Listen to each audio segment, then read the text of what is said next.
Bismillahirrahmanirrahim. Selamat pagi, siang, sore, atau malam teman-teman semua. Selamat datang kembali. Pada kesempatan kali ini kita akan melanjutkan video kemarin mengenai pembahasan penalaran matematika. Pada hari ini kita akan membahas sekitar 3 teks dengan total soal ada 12 soal. Oke, langsung aja. Teks ketiga, kita di sini diberi suatu masalah mengenai penjualan gitu. Nah, di sini udah ada harga barangnya, udah ada diagramnya juga, terus dibilang kalau 60% penjualan dilakukan menggunakan pembayaran tunai. Nah, di soal ke-9 dibilang kalau 50% penjualan non tunai itu dari orang yang utang dan nggak bayar tepat waktu gitu. Nah, yang ditanya adalah berapa sih peluang seseorang itu nggak mendapatkan diskon. Nah, oke. Berarti kita di sini bakal analisis yang non tunai gitu. Tadi dibilang kalau 60% kan tunai, berarti non tunainya otomatis 40%. Terus dibilang kalau 50-50 nih, yang utang bayar tepat waktu sama utang dan bayarnya tuh telat gitu. Berarti di sini kalau utang dan bayar telat itu kan sama dengan gak dapat diskon tuh kalau kita lihat diagramnya. Itu 50% dari non tunai tadi, berarti 20%. Ya udah tinggal 20/100 aja, berarti peluangnya itu 1/5. Soal ke-10 ini benar-benar lanjutan dari soal yang sebelumnya. Nah, tapi di sini ditanya adalah berapa sih hasil penjualan barang C yang tidak mendapatkan diskon gitu. Tadi kan kita di soal ke-9 dapat kalau peluangnya itu yang tidak mendapatkan diskon itu 1/5. Ya udah, sekarang kita tinggal cari berapa sih total pendapatan dari penjualan barang C. Caranya itu adalah harga jual dikali sama jumlah penjualan. Jadi 30.000 dikali sama 200.000. Terus dikali sama 1/5 tadi baru dibagi sama 1 juta karena yang diminta satuannya itu juta rupiah di soal. Ya udah, tinggal kita coret-coret, kita dapat tuh kalau ternyata penjualannya itu yang nggak dapat diskon itu sebesar 1.200 juta rupiah. Soal ke-11 kita diminta buat menentukan salah benarnya dari suatu pernyataan. Oke, ini yang diketahui, udah saya tuliskan kembali. Langsung aja masuk ke pernyataan yang pertama. Di sini jika membeli barang A sebanyak 1.000 box dengan uang tunai, pelanggan mendapatkan potongan harga sebesar 1 juta rupiah. Oke, caranya adalah kita cari dulu berapa sih total harganya gitu. Caranya adalah 1.000 box tadi dikali sama harganya. Jadi 1.000 dikali sama 100.000. Terus karena penjualan tunai itu 60%, kita kali sama 60%. Jadinya total harganya itu 60 juta. Nah, di opsi pembayaran tunai itu ada 2 diskon gitu. Ada diskon 10% sama diskon 20%. Kalau kita hitung, itu ternyata nggak dapat potongan sebesar 1 juta, berarti salah. Sekarang yang kedua, jumlah barang B yang tidak mendapatkan potongan harga adalah 8.000 box. Tadi di soal ke-9 kita tahu kalau peluang nggak dapat potongan diskon itu 1/5. Ya udah, total jumlah barang B itu ada 20.000. Tinggal kita kali aja tuh. 1/5 kita kali sama 20.000. Ternyata 4.000 box. Berarti pernyataan yang kedua salah. Sekarang pernyataan yang ketiga. Jumlah barang C yang mendapatkan potongan harga adalah lebih dari 18.000 box. Oke, tadi kita di soal ke-9 dapat kalau peluang nggak dapat potongan harga itu 1/5. Otomatis peluang buat dapetin potongan harga itu 4/5. Ya udah, caranya sama kayak pernyataan 2 tadi, tinggal kita kali aja.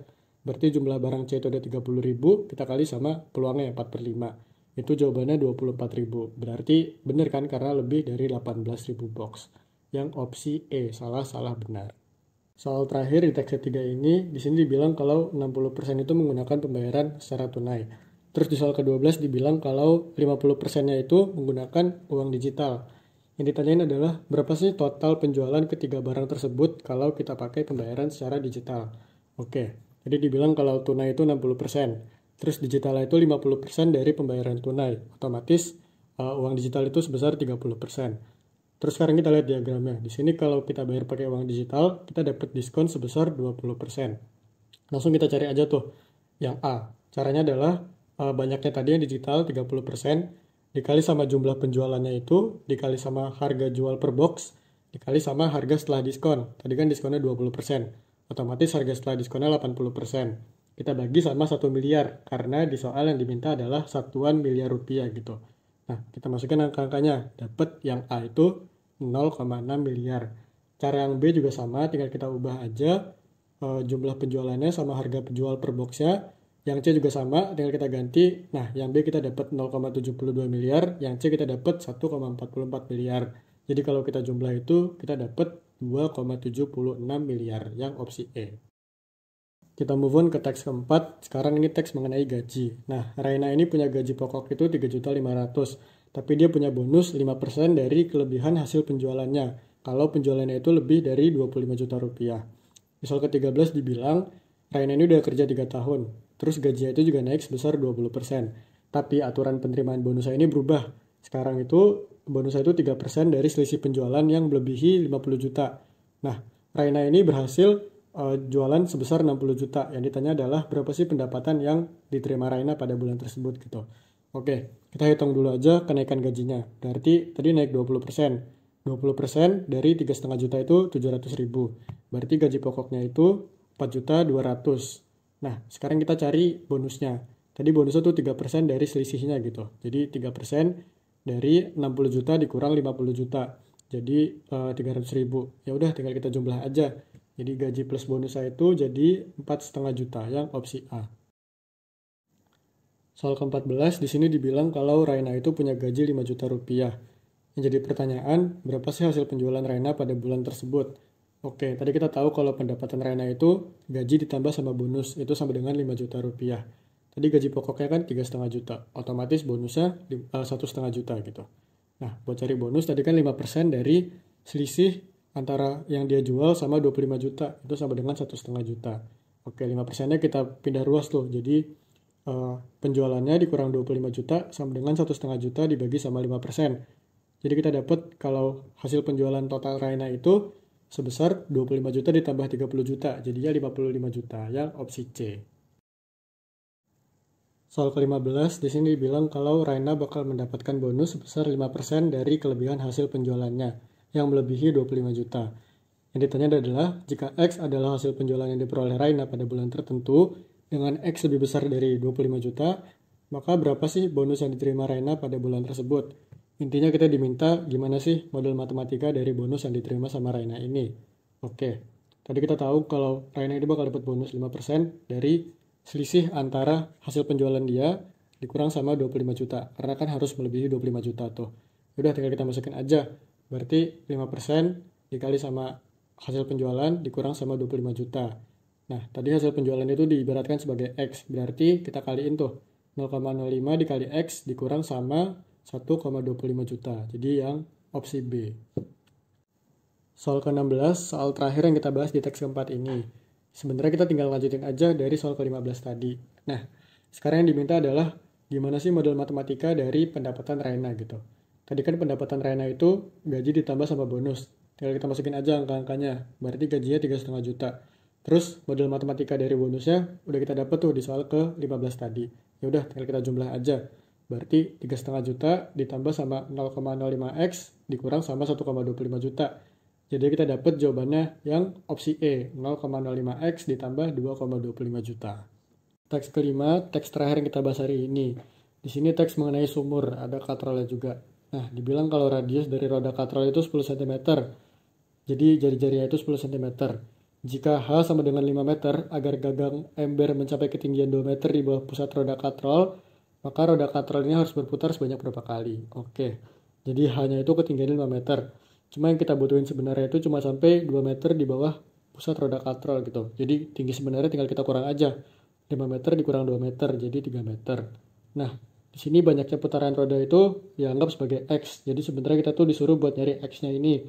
Cara nyarinya adalah X dikali keliling lingkaran, itu bakal sama dengan tingginya.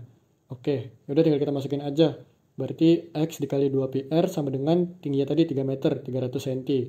Jadi jari-jarinya 10 cm, X dikali 20pi sama dengan 300. Tinggal kita pindah ruas aja. Jadi X sama dengan 300 dibagi sama 20pi.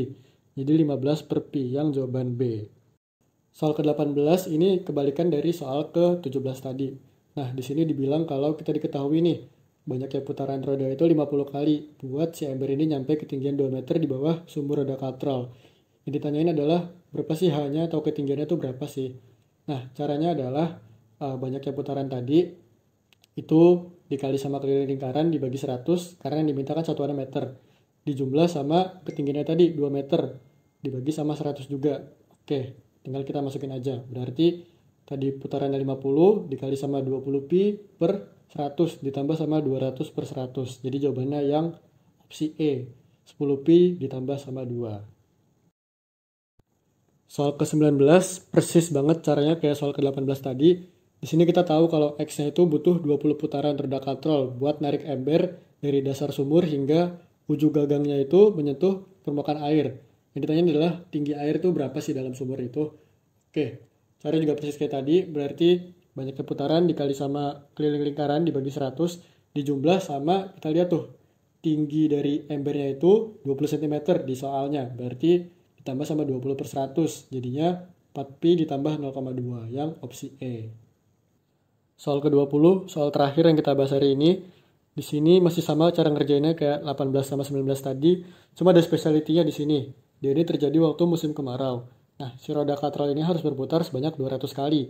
Jadi X ini 200 kali buat menarik gagang ember sampai ketinggian 1 meter di bawah pusat roda katrol. Kita anggap dulu tuh ketinggiannya sebagai Y.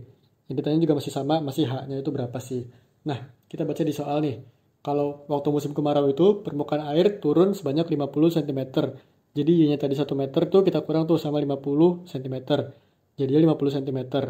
Nah, caranya juga sama kayak tadi. Banyaknya putaran dikali sama keliling dibagi sama 100 dijumlah sama ketinggiannya tadi 50 per 100. Jadi kita dapat tuh jawabannya yang 40pi ditambah 0,5 yang opsi B. Mungkin segini aja yang bisa kita sama-sama bahas pada kesempatan kali ini. Untuk file PDF pembahasan sudah saya cantumkan di Google Drive-nya di kolom deskripsi, bisa dilihat. Semoga apa yang sudah kita sama-sama bahas dapat berguna dan dapat dimengerti. Jika ada kekeliruan dalam perhitungan, mohon untuk dikoreksi di kolom komentar. Jika ada yang ingin bertanya juga dipersilakan untuk bertanya di kolom komentar. Kurang lebihnya mohon maaf. Terima kasih teman-teman.